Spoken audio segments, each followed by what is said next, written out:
પાનોલી જીઆઈડીસીમાં આવેલ સંઘવી ઓર્ગેનિક કંપનીમાં છેલ્લા ત્રણ દિવસથી સતત આગ લાગી રહી છે। ત્યારે 2 દિવસ તો સજાલી ગામ લોકો રસ્તા પર રાત વિતાવી પડી હતી। સંઘવી ઓર્ગેનિક્સમાં લાગેલ આગ બાદ તેના પ્રદૂષિત ધુમાડા અને કંપનીમાંથી ગેસ રિસાવાને લઈ સજાલી ગામ લોકો આરોગ્ય પર ખતરો ઊભો થયો હતો અને લોકોએ આરોગ્ય સંબંધી ગંભીર ફરિયાદો કરી હતી। એટલું જ નહીં, ગામ છોડીને રસ્તા પર કિલોમીટર દૂર સુધી ચાલીને જીવ બચાવવા રહેવું પડ્યું હતું। સંઘવી ઓર્ગેનિક્સ જેવી આગની ઘટના વારંવાર સર્જાઈ છે અને ભૂતકાળમાં પણ આવી ઘટના બની છે। ત્યારે ગેસ લીકેજ જેવી ઘટનામાં તાત્કાલિક તપાસ કરવામાં આવે, પર્યાવરણ સુરક્ષાના નિયમોનું કડક પાલન કરવામાં આવે, ગ્રામ્ય વિસ્તાર પાણીના સ્ત્રોતની નિયમિત ચકાસણી કરવામાં આવે અને તેનું શુદ્ધિકરણની વ્યવસ્થા કરવામાં આવે, ગ્રામજનોના આરોગ્ય માટે વિશેષ આયોજન કરવામાં આવે તેમજ પાનોલી જીઆઈડીસીની સજાલી ગામ પાસે એન્જિનિયરિંગ ઝોન હોવા છતાં ત્યાં અન્ય કેમિકલ ઉદ્યોગ આવેલા છે।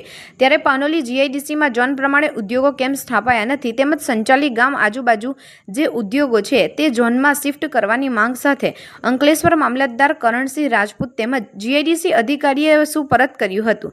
સજાલી ગામ આગેવાન અને પંચાયત સભ્ય શફાકત ભૈયાત સહિત આગેવાનો અને ગ્રામજનો જોડાયા હતા। સજાલી ઇમરજન્સી રિસ્પોન્સ સેન્ટર ઊભું કરવા પણ માંગ કરવામાં આવી હતી। સંઘવી ઓર્ગેનિક પ્રાઇવેટ લિમિટેડ કંપનીમાં લાગેલ આગથી સંજાલી ગામ તથા આસપાસના વિસ્તારોમાં પેદા થયેલ ગંભીર પરિસ્થિતિ અંગે યોગ્ય કાર્યવાહી કરવા બાબત સૌને જય ભારત સાથ વિનંતી છે કે અમારું ગામ પાનોલી જીઆઈડીસીની નજીકનું અને વચ્ચોવચ્ચનું ગામ છે। તારીખ 14/9/2025ના રોજ વહેલી સવારે લગભગ 4 વાગ્યે સંઘવી ઓર્ગેનિક પ્રાઇવેટ લિમિટેડમાં અચાનક આગ લાગી હતી। આ આગથી ભારે પ્રમાણમાં ઝેરી ધુમાડો અને વાયુ ફેલાયો હતો, જેના કારણે અમારા ગ્રામજનોનું ભયનો માહોલ પેદા થયો હતો અને ભગદડ મચી હતી। ઘણા લોકોને શ્વાસની તકલીફ, આંખોમાં ચરચરતા, માથામાં દુખાવો અને બીજી અનેક આરોગ્ય બાબતો ઊભી થઈ હતી। અમારા સંજાલી ગામના વિસ્તારમાં કેમિકલ કંપનીઓના કારણે વારંવાર પ્રદૂષણની પરિસ્થિતિ સીપીસીપીના અધિકારીઓ દ્વારા કે તંત્ર દ્વારા એવી કોઈ કડક અને સ્થાયી કાર્યવાહી કરવામાં આવી નથી કે જેનાથી ભવિષ્યમાં આવી ઘટનાઓ પર નિયંત્રણ આવે। પરિણામે ગ્રામજનો ભય અને અસુરક્ષા સતત વધી રહી છે। આવી દુર્ઘટનાઓમાં ફક્ત માનવ આરોગ્ય જ નહીં પરંતુ ખેતી, પશુધન, પીવાનું પાણી, પર્યાવરણ પર ગંભીર અસરો પડે છે અને અમારા આરોગ્ય પર પણ ગંભીર અસર પડે છે। ઝેરી વાયુઓના કારણે પાક બગડે છે, પાણીના સ્ત્રોતો પ્રદૂષિત થાય છે, પશુઓ બીમાર પડે છે અને લાંબા ગાળે લોકોમાં ગંભીર બીમારીઓ ફેલાઈ રહી છે। ગ્રામજનોનું રોજિંદુ જીવન ખોરવાઈ જાય છે અને લોકો પોતાના જ વતનમાં સુરક્ષિત અનુભવતા નથી। આ પરિસ્થિતિને ધ્યાનમાં રાખી સંજાલી ગામ રહેશે તરફથી આપને વિનંતી કરવામાં આવે છે કે આવી કંપનીઓમાં થતા ગેસ લીકેજ અને આગ જેવા બનાવોમાં તાત્કાલિક તથા વિગતવાર તપાસ હાથ ધરવામાં આવે। કંપનીઓ પર્યાવરણ સંબંધિત તમામ નિયમોનું કડક પાલન કરે તે માટે સખત નિરીક્ષણ અને મોનિટરિંગ કરવામાં આવે।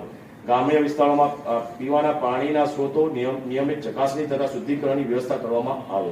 ગ્રામજનોના આરોગ્ય માટે વિશેષ આરોગ્ય શિબિર યોજી જરૂરી સારવારની સુવિધા પૂરી પાડવામાં આવે। આવનારા સમયમાં આવી દુર્ઘટના ન બને તે માટે સુરક્ષા માપદંડોનું કડક પાલન કરવા જરૂરી પગલાં લેવા વિનંતી।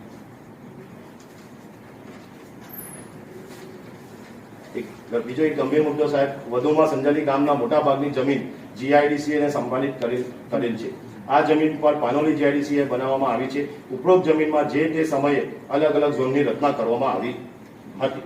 ગ્રામજનોના હિતમાં ગામને અડીને આવેલ આદિવાસી વિસ્તાર, રહેતાળ વિસ્તાર અને તળાવોને અડીને આવેલ જમીન પર engineering zone, non chemical zone અને ફાર્મા ઝોનની રચના કરવામાં આવી હતી। પરંતુ છેલ્લા કેટલાક વર્ષોથી આ બંને ઝોનો જે ગામના લગતા નોન પોલ્યુશન ઝોન છે એમાં કેટલીક કેમિકલ કંપનીઓ આવી ગયેલ છે જે ગેરકાયદેસર અને નિયમ વિરુદ્ધ કાર્ય કરેલ છે। આ કેમિકલ કંપનીઓને પરમિશન નાખવાની કોણે આપી? ઉપરાંત જમીનનો હેતુ બદલવાની પરમિશન છે કે કેમ? જો પરમિશન છે તો ગ્રામજનોને વિશ્વાસમાં લેવામાં આવેલ નથી અને ગ્રામજનોના આરોગ્ય સાથે ભયંકર ચેડા થયેલ છે। આ કેમિકલ કંપનીઓમાં વારંવાર ગેસ ગળતર, આગ લાગવાના બનાવો બને છે, જેને લીધે 2 થી 3 વાર ગેસ લીકેજ અથવા કારણે સંજાલી ગામ આખું ખાલી કરવાનો વારો આવ્યો છે। આ કેમિકલ કંપનીઓ વરસાદની ઋતુમાં ખુલ્લામાં પોતાનું ઝેરી કેમિકલ પાણી છોડી દે છે। આ ઝેરી પાણી વરસાદના પાણી સાથે ગામના આદિવાસી વિસ્તારો અને બીજા વિસ્તારોમાં લોકોના ઘરોમાં ભરાઈ જાય છે, જેના લીધે લોકોના ચામડીના ગંભીર રોગો અને બીજા આરોગ્યના રોગો થાય છે। આ કેમિકલ કંપનીઓમાં ઝેરી ગેસની અસર 24 કલાક હવામાં રહે છે, જેને લીધે ગામના લોકો ગંભીર રોગોના ભોગ બની રહ્યા છે। ગ્રામજનોએ જે હેતુ માટે જમીન સંપાદનમાં આપી હતી તેનો કંપનીઓએ હેતુ ભંગ કરી નિયમ વિરુદ્ધ કાર્ય કર્યું છે।